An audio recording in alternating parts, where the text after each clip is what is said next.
Welcome to Lecture 11, Culture and Mass Delusion.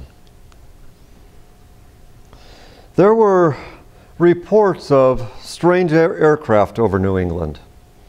Many reports were from leading citizens of the community, politicians, police officers, business leaders, and many of them include detailed descriptions. Talked about the wingspan, the size, the sound of the engines. There was even a very massive search throughout all of New England. The government was involved in this. Police forces were involved in this. Nothing was found. Does a situation like this sound familiar to you? Well, this was the great airship hoax of 1909. Now, we know there was no airship in the airspace over New England in 1909. There was no big airplanes in 1909. The Wright brothers were just, thinking about an airplane about this time. So we know this wasn't the case. We know there was no dirigibles or blimps over there. There was no large balloons. Those descriptions fit nothing that existed at the time. Really, how was this possible? As human beings, we have a strong tendency to be deluded. We have delusions. All of us have delusions. Delusions are fixed beliefs that are not changed in the face of overwhelming evidence. It's an impaired reality testing. I want to talk about several types of delusions. There is the paranoid delusion, that somebody is out to get you. Whether that's physical or emotional, that somebody's out to get you. There is the grandiose delusion, where you think you're a lot more important than you truly are, that the world revolves around you, that you're God's gift to the world, the grandiose delusion. There's the personal empowerment delusion, that I am strong, I can do anything, whatever you look at it. I'm this personal empowerment delusion. But not all of our delusions are in the positive space.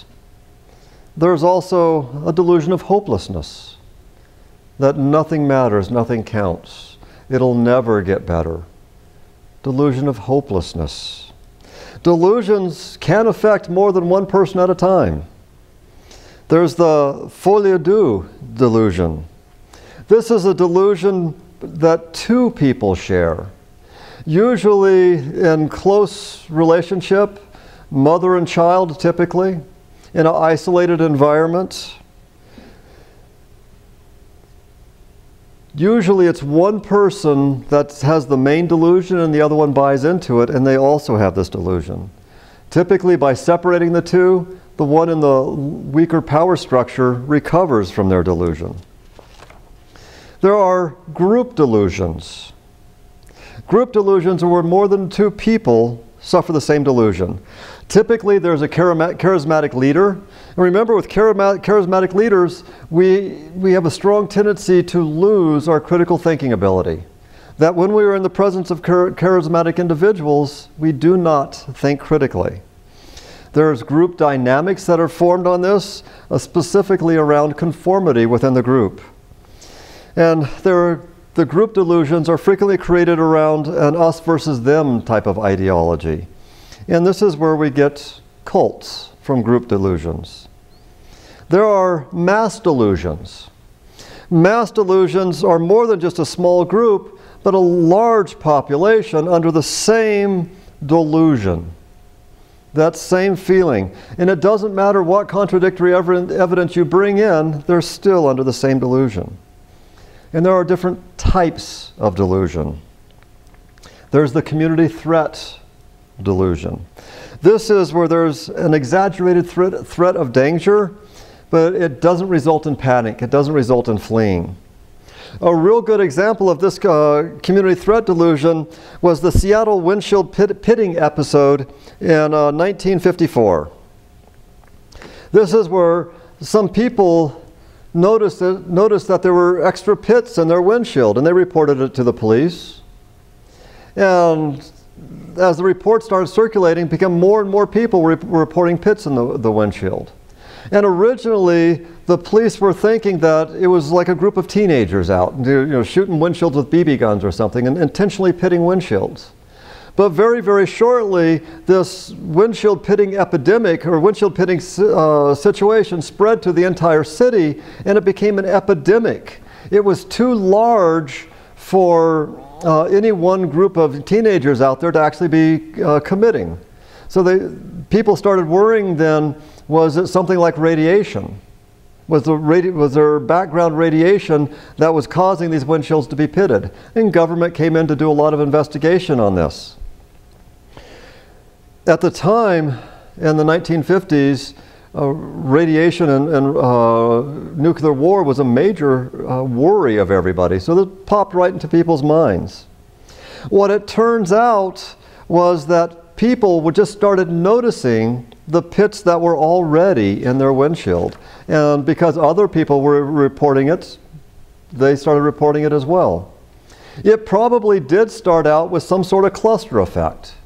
That maybe individuals in a small community suddenly had extra pits. Law of large numbers is good things cluster. There's a lot of people there, there's a lot of windshields, there's a lot of sand and other debris that will pit stuff.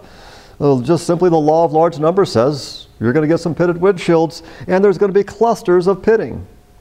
And then as the report started spreading throughout the media, other people started reporting it, and suddenly it was an epidemic. The pits were there before, but now people started noticing them. Then not only is there the community threat, but there's also the community flight panic type of delusion. This is very short term, it's very acute, and where people get so panicky they actually flee from the area. One of the best examples of this is the radio production, Orson Welles' radio production of War of the Worlds in 1938. Orson Welles adapted H.G. Wells's book, War of the Worlds, for a radio show. Now, radio, even at the time, was fairly new. It was a new technology. People were not used to getting entertainment over the radio. They were used to getting news over the radio. And Orson Welles adapted this, this book to be a radio play made into a news format. And a lot of the people that tuned into the radio after the show had already begun, they missed the introduction to the show, that this is fiction, this is a show, this is an adaptation of H.G. Wells's War of the Worlds. And they heard on the radio the news of the alien attack. All these aliens are coming in. And Orson Welles adapted this to actually use the names of the cities and the towns around the local area, the names of the people that the community would recognize. He adapted this to make it very timely and very, very powerful. And it turned out it was timely and it was powerful, and people heard these news reports that were totally fiction, and Orson Welles said they were totally fiction, but they interpreted them as being real. We were under attack from aliens, and they packed up their kids and they fled the cities. There were massive floods of cities. We are programmed to respond to other people's fears. That's natural in us, that's innate in us. That when you see somebody else afraid, you get afraid. That saves your life. You know when it's time to run around. We also look at, in this, witch hunts. Witch hunts, the ones we're familiar with is the Salem witch hunts, where many people were prosecuted and a whole lot were executed for being witches. We sometimes forget, however, where witch hunts went on in Europe for hundreds of years, and thousands and thousands and thousands of people were executed. Powerful things, witch hunts. Witch hunts have something in common. That is, simply the accusation is equal to guilt. If somebody accuses you of being a witch, you are guilty of being a witch just by that accusation. In witch hunt trials, they take spectral evidence. Evidence that cannot be cross-examined. In a witch hunt, dreams and hearsay is appropriate evidence. Typically, the people that are targeted in witch hunts are the outcasts or the unusual. And witch hunts have a strong tendency to coerce confessions, to force concessions out of people. And if you think it could only happen a long time in the past, our recent history is McCarthyism. McCarthyism and the McCarthy trials, the Red Scare. It fit all of the requirements of a witch hunt.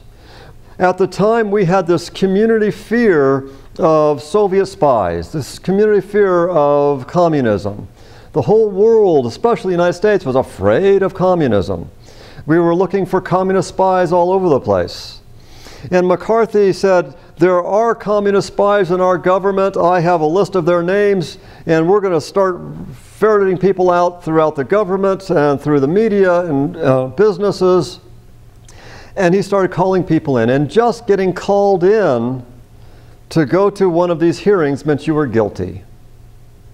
And the pressure, they coerced confessions out of people. It was based on fears that were already there. And it took a long time for the United States to actually come to their senses and recognize this as a witch hunt because of the community fears that were involved in this. We also have mass delusions that go in the positive area. How about collective wish fulfillment? Collective wish fulfillment might be sightings of fairies, if I really want fairies around. Virgin Mary sightings, UFO sightings, all go under collective wish fulfillments. And we also look at mass hysteria. Mass hysteria is this collective delusion, but it involves physical symptoms. Typically, those physical symptoms are very, very vague. And the physical symptoms lack any biological plausibility. They might include headaches, dizziness, nausea, joint aches and pains. Many of the things that are really just symptoms of life, but when you start getting this mass hysteria involved in, these symptoms now have meaning. They're not just the everyday aches and pains, the everyday not feeling well that we all get. But when you start throwing in this hysteria with this event around it, it creates mass hysteria. And an aspect of mass hysteria is it's not spread by any contagion, it's spread by information. Where information is actually the mess, is the contagion. A good example of this was in 1997. It's the Pokemon seizures. That there was an episode of Pokemon where there was a lot of flashing lights on this. And children were sitting in front of the TV set and watching it, and there are actually types of seizures where flashing lights will trigger a seizure. And several of the children had a seizure for watching Pokemon. But then as the news started getting out that this Pokemon episode was causing seizures, it turned out that more and more and more children were starting to have seizure-like activities. And or getting sick after watching Pokemon. But the symptoms that they reported didn't fit the seizure necessarily symptoms, but fit all those vague symptoms. The headaches, the dizziness, the disorientation, the not feeling well. And this Pokemon actually, or the television station pulled this episode off and has not replayed it since 1997. And that all of this mass hysteria got spread through the information, through our media. That if you didn't know you were supposed to have a seizure after watching this, you didn't have the seizure. If you didn't know you weren't supposed to feel well after watching this, you felt just fine and dandy after watching this. Now, it probably started out with legitimate seizures, because there are individuals with epilepsy that is triggered by seizures. But then, once the news picked it up and started spreading it around, other people started getting this hysteria. Another good example of this is the sick building syndrome. The sick building syndrome has all of the qualities of mass hysteria. It's been shown time and time again that there are no environmental contaminants, or none. The air is perfectly good and perfectly clean. There's nothing special in the dust particles. There's nothing in the walls. The air, it's just a perfectly good building. And the symptoms that people report are those same vague symptoms, the symptoms of everyday life. the headaches, the body aches, the occasional stomach aches, the occasional dizzinesses, the occasional upsetness, whatever it is, they're very, very vague symptoms, and there is no physical cause. It's been shown time and time again that this is an illusion. It's not a lie people are creating. It's an illusion. It's a hysteria that they're creating within themselves. Buildings have actually been torn down and reconstructed, a lot of expense because of a mass delusion. Another example, the silicone breast implants. It was reported through anecdotal evidence that people with silicone breast implants started having autoimmune deficiencies, illnesses with their immune system or problems with their immune system. This led to a lot of lawsuits, multiple lawsuits. It actually led to companies going bankrupt, all through anecdotal evidence. When science finally got around to studying this, statisticians actually started looking at all the data. It turns out that no, there is no correlation between silicone breast implants and immune deficiencies. There is no correlation whatsoever. That when you actually look at the data and look at it logically and critically and step away from the anecdotal evidence, there's nothing here that says silicone breast implants cause any illnesses. But it's something that we've heard over and over and over and over again. And remember the availability, the heuristic of availability, the heuristic of seeing this information. The more we see it, the more we believe it. And the news reports report on the dramatic. They report on the illnesses. They report on those people that were reporting this. They bring up those anecdotes, those very emotional stories that are very, very compelling, and we want to believe them. But they don't report when the science disconfirms all this. They don't report that, so we don't hear those positive things. The media seeks those very dramatic ones. We also need to look in this section on things like urban legends. You've probably heard many of these urban legends. How about the one with a spider laying eggs in somebody's face and eats it away and comes out? It always seems to happen to a friend of a friend, that nobody can track it down to its source.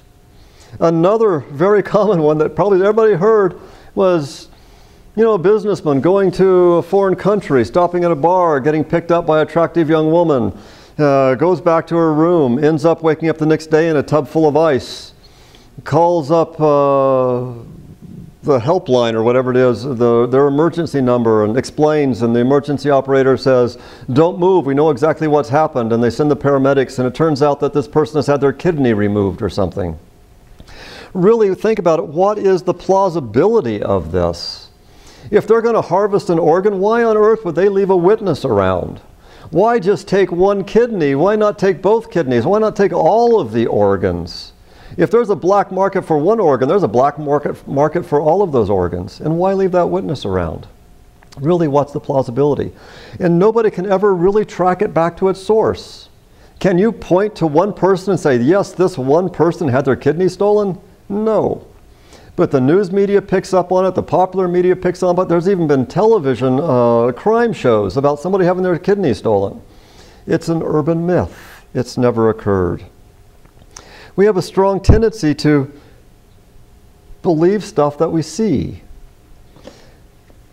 There's a sign here on this McDonald's sign that says, "We support Chick-fil-A, now try to boycott us." For those of you aware that Chick-fil-A came out and said something and people started boycotting Chick-fil-A. Or here's one on a KFC sign. Even the chickens are standing up for each other. Let's hope Christians will stand up for each other. And the sign here, "We support Chick-fil-A and the Christian Alliance." These signs really actually don't exist. Here's the nice one I like. "Don't believe everything you see online." Here's one I actually created. Maybe you should believe this one. It says, "Teacher of the Year, Bruce Porter." There are places online you can go to create these signs. And yet we see these signs, they pass around virally, and people think all of this stuff is going on. This is how urban myths, this is how mass hysteria, this is how our delusions get spread, is through information. With our critical thinking skills, we're able to look at these, to evaluate these, to actually ask ourselves, is this the way the world works? Is this true? Is this valid? Is there contradictory information? Is there a simpler explanation? In our next lecture, we'll be looking at the philosophy of science.